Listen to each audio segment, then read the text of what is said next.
안녕하세요. 공학통계연구소 이종선입니다. 오늘은 우리가 이제 상자 그림에 대해서 한번 알아보도록 하겠습니다. 요즘 많은 소프트웨어들이 이런 박스플랫이라고 하는 상자 그림을 지원을 하기 때문에 데이터 분석을 할 때 일반적으로 히스토그램 대신에 이런 상자 그림을 이용해서 이제 분석을 하는 경우가 많이 있습니다. 그런데 이제 제가 보면은 이 상자 그림에 대해서 좀 잘 모르기 때문에 그래프를 그려서 뭔가 분석을 하고는 있지만 제대로 된 분석이 안 되는 경우가 있는 것 같아서 오늘은 이 상자 그림에 대해서 조금 자세히 한번 알아보도록 하겠습니다. 먼저 이 상자 그림이라고 하는 것을 이제 만든 사람은 미국의 이제 수학자인 잔 W 투키에 의해서 만들었습니다. 자, 그럼 먼저 이 잔 W 투키라는 사람이 어떤 사람인지에 대해서 잠깐 살펴보고 오도록 하겠습니다. 지금 이 사진으로 보시는 이 사람이 바로 이제 잔 투키인데요. 이 사람은 이제 프린스턴 대학에서 이제 박사를 했습니다. 이 사람은 평생 이제 컴퓨터를 이용해서 이제 데이터 분석하는 것에 관심이 많았는데 특히 그래프에 대한 관심이 아주 높았습니다. 그래서 다양한 형태의 그래프를 가지고 어떻게 하면 데이터를 잘 표현할 수 있을까? 뭐 이런 연구를 많이 했는데요. 바로 이제 그거의 어떤 산물 중에 하나가 바로 박스플랫이 되겠습니다. 박스플랫 이외에도 우리가 이제 사용하는 그래프 중에 초중고에서도 다 이제 사용하는 그래프가 있는데 그게 바로 뭐냐면 줄기 잎 그림이라고 하는 스테멜 리프가 있습니다. 그러니까 이런 스테멜 리프도 이 잔투키의 작품이라고 할 수 있는데 사실은 이 사람에 대해서 우리가 잘 알고 있지 못하지만 이 사람의 어떤 업적에 대해서는 우리가 많이 어떻게 보면 활용을 하고 있다고 볼 수 있는데요. 예를 들면 컴퓨터 용어 중에서는 뭐 8비트, 16비트 이런 비트란 용어를 쓰기도 하는데 이 비트란 용어를 처음 사용한 사람도 바로 이 잔 투키고 그리고 이제 또 한 가지 소프트웨어란 말을 우리가 쓰는데 소프트웨어라는 표현을 처음 쓴 것도 바로 이 잔 투키라고 볼 수 있습니다. 그래서 이 잔 투키의 하나의 작품이 바로 이 박스플랫이 되는데 이 박스플랫이 어떤 것인지를 한번 자세히 살펴보도록 하겠습니다.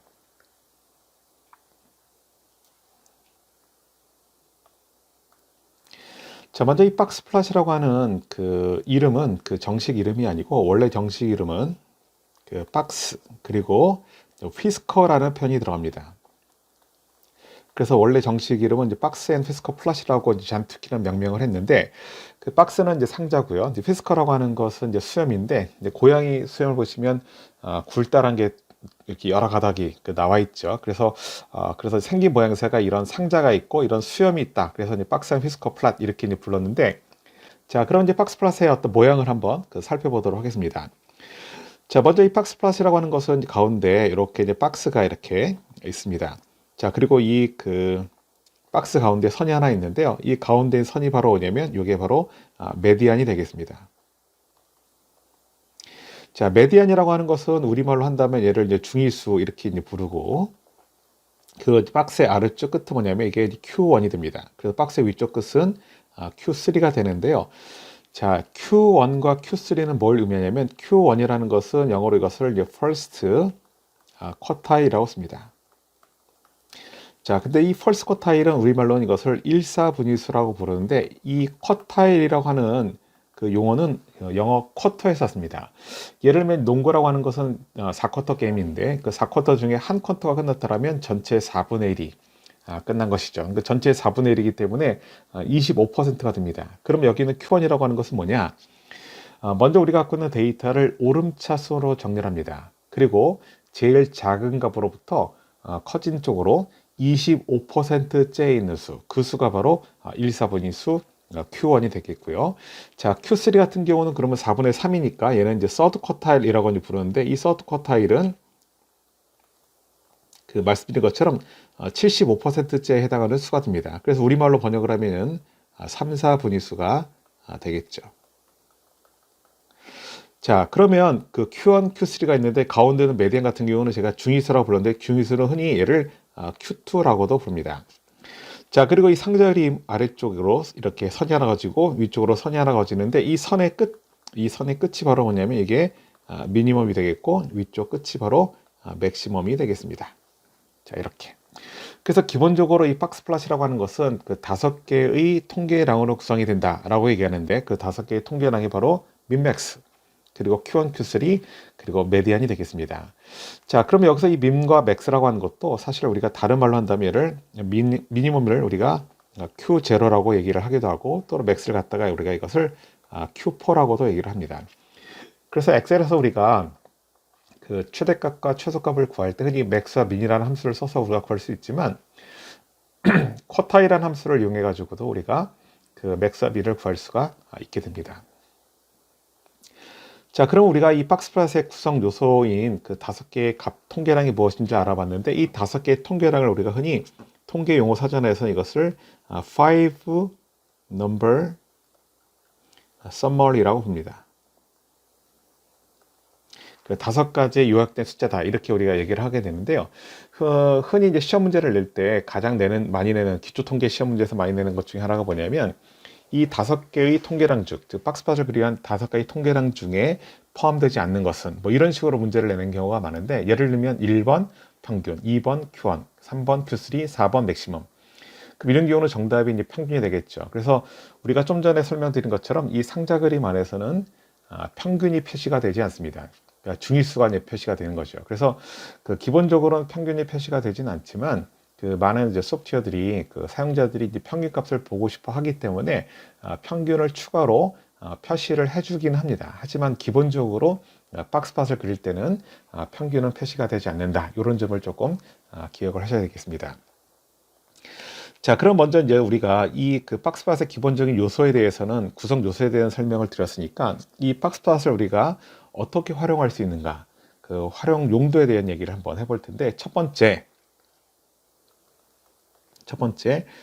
분포를 파악할 수 있습니다. 자, 이 분포를 파악한다고 하는 것이 그 어떤 의미인지 제가 예를 들어서 한번 설명을 드려보도록 하겠습니다. 그 예를 들어서 그 우리가 어떤 박스팟을 하나 만들었는데, 박스팟의 모양이 지금처럼 만들어졌다고 가정을 한번 해보겠습니다. 그럼 아까 제가 설명을 드린 것처럼 맨 왼쪽에 있는 이 값은 미니멈이 되겠고, 여기 있는 것은 이제 Q1이 되겠고, 여기 있는 것은 중위수, 메디안이 됩니다. 그리고 여기는 Q3, 그리고 여기는 맥시멈이 되겠죠. 그러면 아까 설명드린 것처럼 Q1이라고 하는 것은 데이터를 오름차 수렴했을 때 앞에서부터 25%에 오는 수가 있기 때문에, 우리가 지금 설정한 이 구간 안에 전체 데이터의 25%가 위치하게 됩니다. 자, 그럼 마찬가지로 이 구간 안에도 똑같이 Q1과 메디안 사이에도 전체 데이터의 25%가 있겠고, 이 구간 사이에도 마찬가지로 전체 데이터의 25%, 여기도 마찬가지로 전체 데이터의 25%가 위치하게 됩니다. 그러면 넓은 범위 안에 데이터가 25%가 있는 경우도 있고, 좁은 범위 안에 데이터가 25% 있는 경우도 있는데, 그러면 어디가 밀도가 높을까요? 당연히 좁은 범위 안에 데이터가 25% 있는 것이 밀도가 높겠죠. 밀도가 높다고 하는 것은 바로 뭐냐면, 왼쪽에 데이터들이 많이 몰려 있다는 얘기고, 그걸 그림으로 표시한다면 이런 형태로 표시가 가능하게 됩니다. 이렇게. 그래서 지금 보시면 데이터가 왼쪽으로 많이 몰려 있고, 오른쪽으로 꼬리가 긴 형태의 모양이 되는데, 바로 우리가 상자 그림을 통해서 이러한 분포의 모습을 유추할 수 있다, 그런 의미가 되겠습니다. 자, 그러면 다른 예를 하나 더 들어볼 텐데, 우리가 분포 중에서 가장 많이 사용하는 분포가 뭐냐면 바로 이제 정규분포가 되겠죠. 자, 그러면 정규분포 모양을 한번 그림으로 그려보도록 하겠습니다. 자, 그럼 이런 형태의 정규분포가 있을 때, 이런 정규분포는 이제 박스플롯 형태가 어떻게 되는지를 한번 우리가 그림으로 한번 생각을 해보죠. 자, 그럼 정규분포 같은 경우는 바로 가장 피크인 점에서 수직으로 내려서 여기가 이제 평균이 되는데, 정규분포는 좌우가 대칭입니다. 그러니까 좌우가 대칭이기 때문에 이 평균과 뭐가 동일하냐면 메디안 값이 기본적으로는 동일하게 됩니다. 자, 그리고 좌우가 대칭이기 때문에 얘는 그 왼쪽에 있는 박스팟과 오른쪽에 있는 박스팟의 폭이 동일하게 됩니다. 자, 그리고 이 정규분포는 평균 근처에 데이터들이 많이 몰려 있기 때문에 이 박스팟을 그리게 되면 모양이 지금처럼 되겠죠. 즉, 가운데 있는 메디안을 중심으로 좌우가 대칭인 모양이면서 박스 쪽의 폭이 조금 좁고, 그리고 꼬리 쪽의 폭이 상대로 좀 더 넓은 이런 형태의 모양을 띠고 있다면, 이게 바로 정규분포 형태를 나타내는 박스 플롯이다, 이렇게 볼 수가 있습니다. 자, 그래서 이 박스 플롯을 그리는 첫 번째 목적이 뭐냐라고 묻는다면 박스 플롯은 바로 분포를 파악할 수 있다라고 설명을 드릴 수 있겠습니다. 자, 두 번째.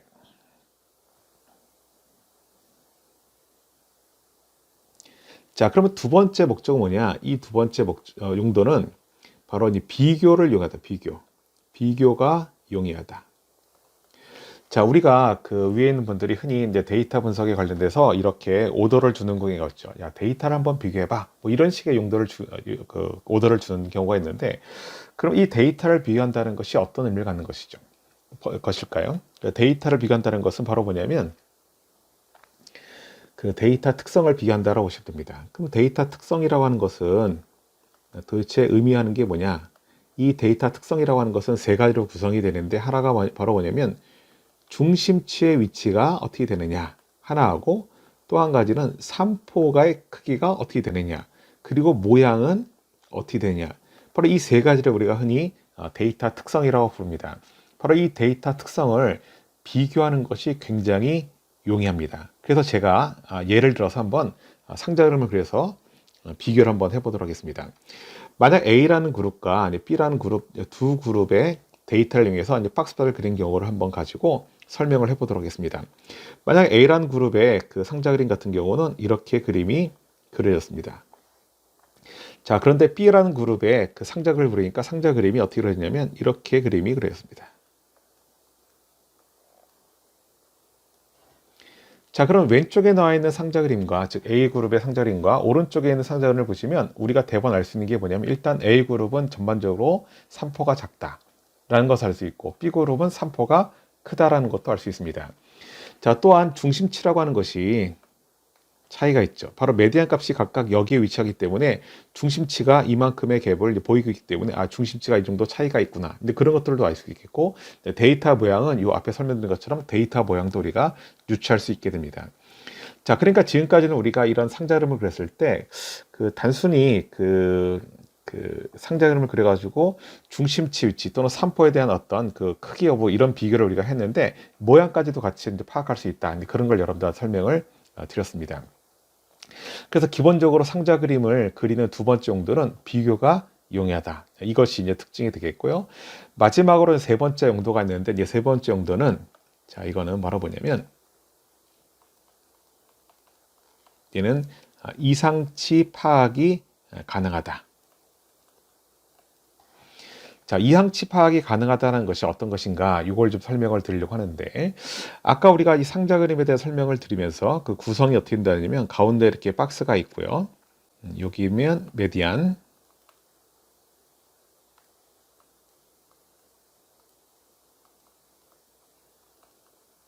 그리고 여기가 Q1, 그리고 이쪽이 Q3, 그리고 이렇게 미니멈과 맥시멈이 있다고 했습니다. 자, 그런데 우리가 이제 박스 플롯을 가끔 그리다 보면은 그 박스 플롯의 위쪽과 아래쪽에 지금 보신 것처럼 이런 식으로 뭔가가 이렇게 표시가 되는 경우가 있습니다. 바로 이렇게 표시된 이런 별표가 바로 이상치를 의미하는 것인데요. 바로 이 박스 플롯에서는 이런 이상치를 표시해주는 기능이 있습니다. 자, 그러면 이런 이상치라고 하는 것이 어떻게 파악이 되는 것인지 그 원리에 대한 얘기를 한번 해보도록 하겠습니다. 자, 이 박스 플롯에 여기 있는 Q1과 Q3가 있는데요. 이 Q1과 Q3, 이 폭을 우리가 흔히 부르는 이름이 있습니다. 이 이름을, 즉 Q1과 Q3 사이의 폭을 우리가 흔히 이것을 IQR이라고 합니다. 그래서 이 IQR이라고 하는 것은 그 영어 표현으로는 인터 쿼타일 레인지, 이 약자입니다. 그래서 인터쿼탈 레인지는 이걸 우리말로 번역을 한다면 이건 4분위수 범위라고 번역을 하는데요.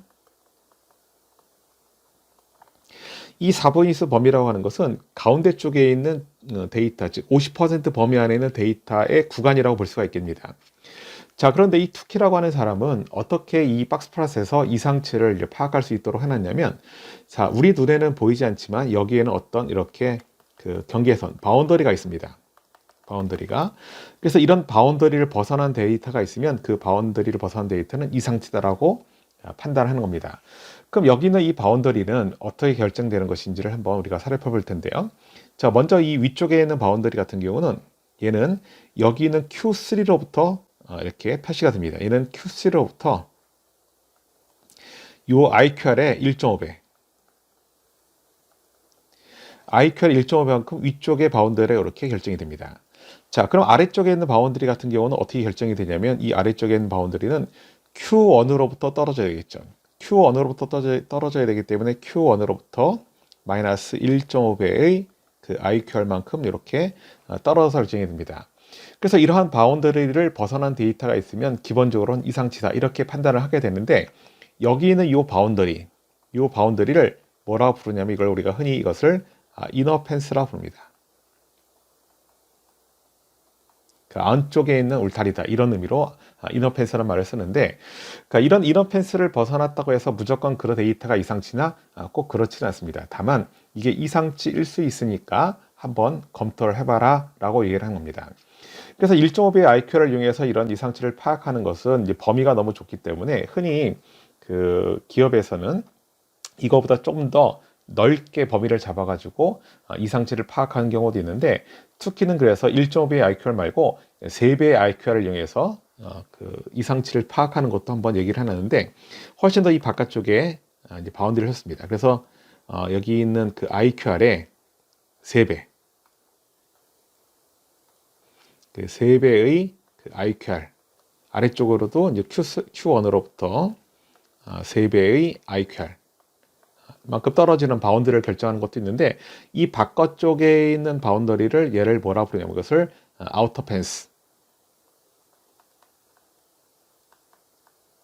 이렇게 부르기도 합니다.